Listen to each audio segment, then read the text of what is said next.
আসসালামু আলাইকুম প্রিয় শিক্ষার্থী। আজকে আমরা বিভিন্ন ডাইজেস্টিভ জুসের কম্পোজিশনের ইন্ডিভিজুয়াল ফাংশন পড়ব। তো চলো শুরু করা যাক। আমরা প্রথমে পড়ব ফাংশন অফ মিউকাস। দেখো, মিউকাস কি করে? গাটের ওয়ালকে কোট করে রাখে এবং খাবারকে অ্যাকচুয়ালি মিউকাসের সাথে কন্টাক্ট হতে দেয় না। আর কি করে? যে খাবারগুলো আমরা খাচ্ছি সেগুলাকে লুব্রিকেট করে, পিচ্ছিল করে, ফলে জিআই ট্র্যাক্ট দিয়ে খাবার ইজিলি স্লিপ করে চলে যেতে পারে।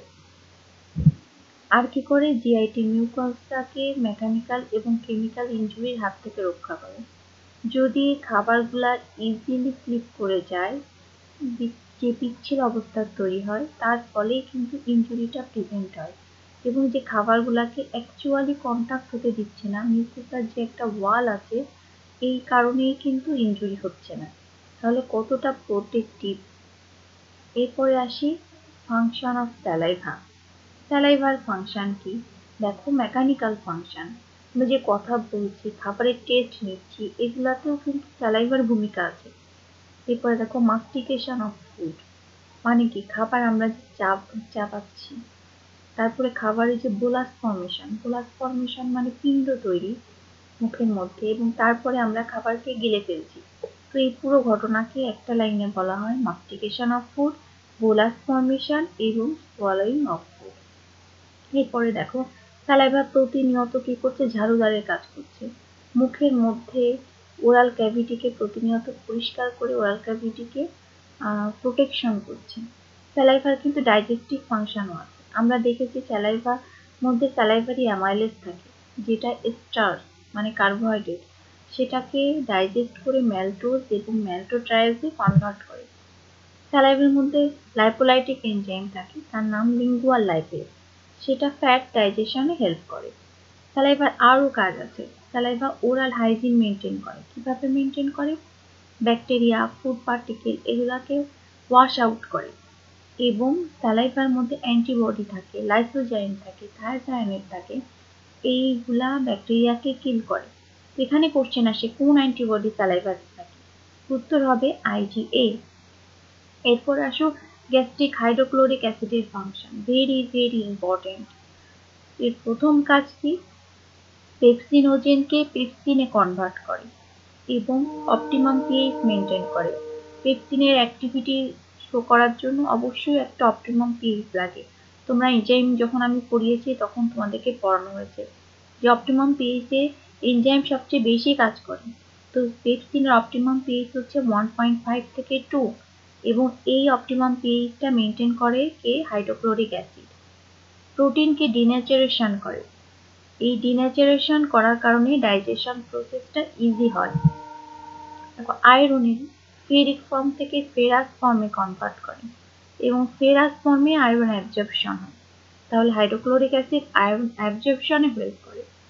এবং জিআইটি, যেটা আপার জিআইটি, তাকে স্টেরাইল করে। কেন? কারণ হাইড্রোক্লোরিক অ্যাসিডের ব্যাকটেরিসাইডাল অ্যাকশন আছে। তাহলে বোঝা গিয়েছে এই চারটা ফাংশন ঠুটস্থ থাকতে হবে হাইড্রোক্লোরিক অ্যাসিডে।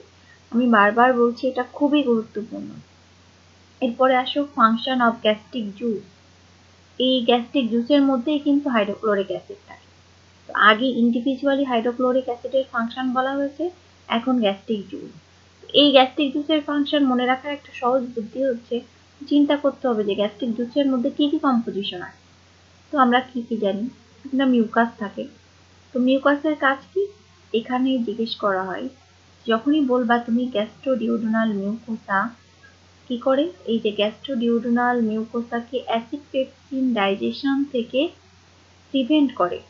মিউকোসাল বাইকার্বনেট একটা ব্যারিয়ার থাকে, যে আমি যে বললাম যে জিআই ট্র্যাক্টের ভেতরে, বিশেষ করে স্টোমাক এবং ইন্টেস্টাইনের দিকে মিউকোসা এবং বাইকার্বনেটের একটা ব্যারিয়ার থাকে। এই ব্যারিয়ার কাজ হচ্ছে যাতে যখন হাইড্রোক্লোরিক অ্যাসিড, পেপসিন এগুলা স্টোমাকের মধ্যে যাচ্ছে, তো যাতে হাইড্রোক্লোরিক অ্যাসিড এবং পেপসিন দিয়ে মিউকোজাটাই না ডাইজেস্ট হয়ে যায়। এই ঘটনাটা প্রিভেন্ট করার জন্য মিউকোজা এবং বাইকার্বনেটের একটা ব্যারিয়ার থাকে, সেটাকে বলা হচ্ছে মিউকোজাল বাইকার্বনেট ব্যারিয়ার। তাহলে এখানে কিন্তু মিউকোসার কাজ আছে, মানে মিউকাসের কাজ আছে। তো যখন মিউকাসের কথা মনে আসবে তখন মনে রাখবা মিউকোসাল বাইকার্বনেট ব্যারিয়ার, এই শব্দটা মনে রাখলেই বাকিটুকু তখন মনে আসবে অটোমেটিক্যালি। এরপরে কি পড়েছি, হাইড্রোক্লোরিক অ্যাসিড। হাইড্রোক্লোরিক অ্যাসিড তার সাথে পড়েছি পেপসিন, দুইটা মিলে প্রোটিন ডাইজেশনে হেল্প করে এবং গ্যাস্ট্রিক লাইপেজও ফ্যাট ডাইজেশন হেল্প করে, যদিও এর প্রভাব খুবই সামান্য। এরপরে আমরা কি করেছি যে হাইড্রোক্লোরিক অ্যাসিড পেপসিনের ফাংশনের জন্য একটা অপটিমাম পিএইচ মেনটেন করে। আরও পড়েছি আমরা যে আয়রন অ্যাবজর্পশনে হেল্প করে, একটা ব্যাকটেরিয়াসিডাল অ্যাকশন আছে। এর সাথে এক্সট্রা হচ্ছে ইন্ট্রিনসিক ফ্যাক্টর অফ ক্যাসিলটা মনে রাখতে হবে। তো ভিটামিন B12 এ অ্যাবজর্পশনে হেল্প করে, যেটা গত ক্লাসে পড়ানো হয়েছে কিভাবে ভিটামিন B12 অ্যাবজর্পশনে intrinsic factor of Castle help করে। তাহলে এগুলা যদি তোমরা তোমাদের মতো করে মনে রাখবা, mucus, hydrochloric acid, pepsin, intrinsic factor of Castle, এগুলার আলাদা আলাদা ইন্ডিভিজুয়াল ফাংশন তোমাদের মতো করে লিখলেও হবে।